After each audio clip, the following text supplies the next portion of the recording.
ओम नमः शिवाय। दोस्तों, आज आपके लिए है हरितालिका तीज व्रत की कथा।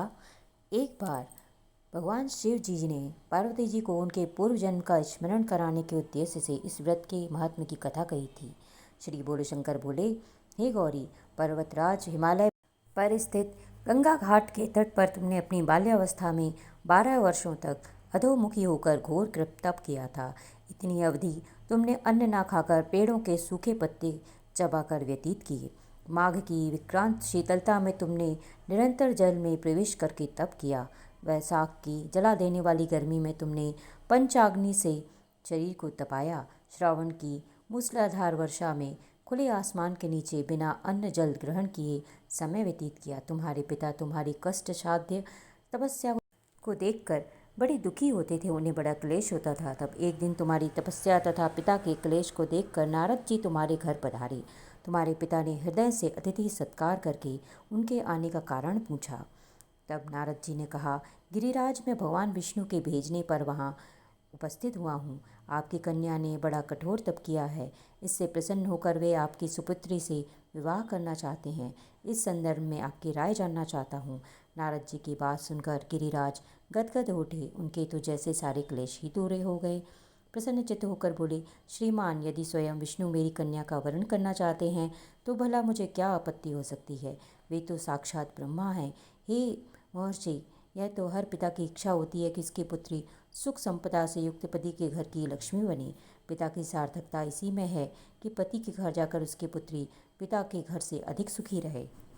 तुम्हारे पिता की स्वीकृति पाकर नारद जी विष्णु के पास गए और उनसे कहा, तुम्हारे ब्याह के निश्चित होने का समाचार सुनाया। इस तरह विवाह की बात जब तुम्हारे कान में पड़ी तो तुम्हारे दुख का ठिकाना ना रहा। तुम्हारी एक सखी ने तुम्हारी इस मानसिक दशा को समझ लिया और उसने तुमसे इस विक्षिप्तता का कारण जानना चाहा।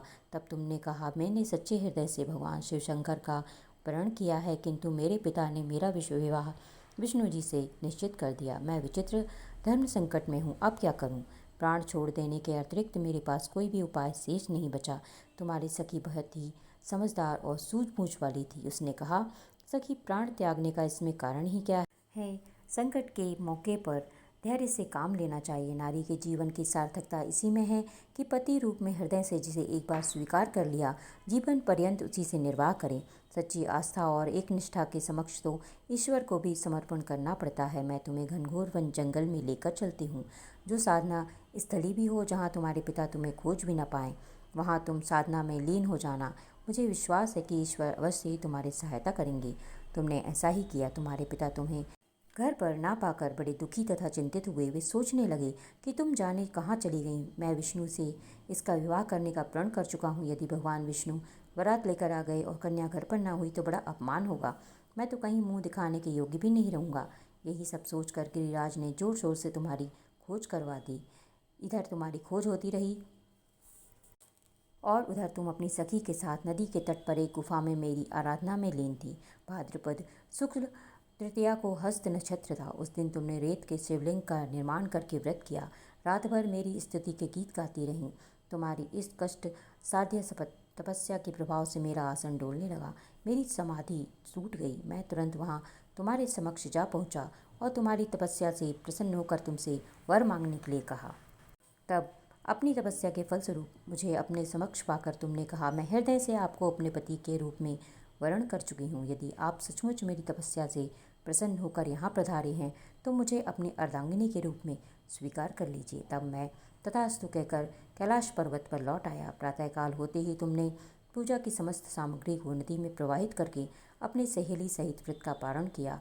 उसी समय अपने मित्र बंधु व दरबारियों सहित गिरिराज तुम्हें खोजते खोजते वहाँ आ पहुँचे और तुम्हारे इस कष्ट साध्य तपस्या का कारण तथा उद्देश्य पूछा। उस समय तुम्हारी दशा को देखकर गिरिराज अत्यंत दुखी हुए और पीड़ा के कारण उनकी आंखों में आंसू उमड़ आए थे। तुमने उनके आंसू पोंछते हुए विनम्र स्वर में कहा, पिताजी, मैंने अपने जीवन का अधिकांश समय कठोर तपस्या में बिताया है। मेरी इस तपस्या का उद्देश्य केवल यही था कि मैं महादेव को पति के रूप में पाना चाहती थी। आज मैं अपनी तपस्या की कसौटी पर खरी उतर चुकी हूँ। आप क्योंकि विष्णु जी से मेरा विवाह करने का निर्णय ले चुके थे, इसलिए मैं अपने आराध्य की खोज में घर छोड़कर चली आई। अब मैं आपके साथ इसी शर्त पर घर जाऊंगी कि आप मेरा विवाह विष्णु जी से ना करके महादेव जी से करेंगे। गिरिराज मान गए और तुम्हें घर ले आए।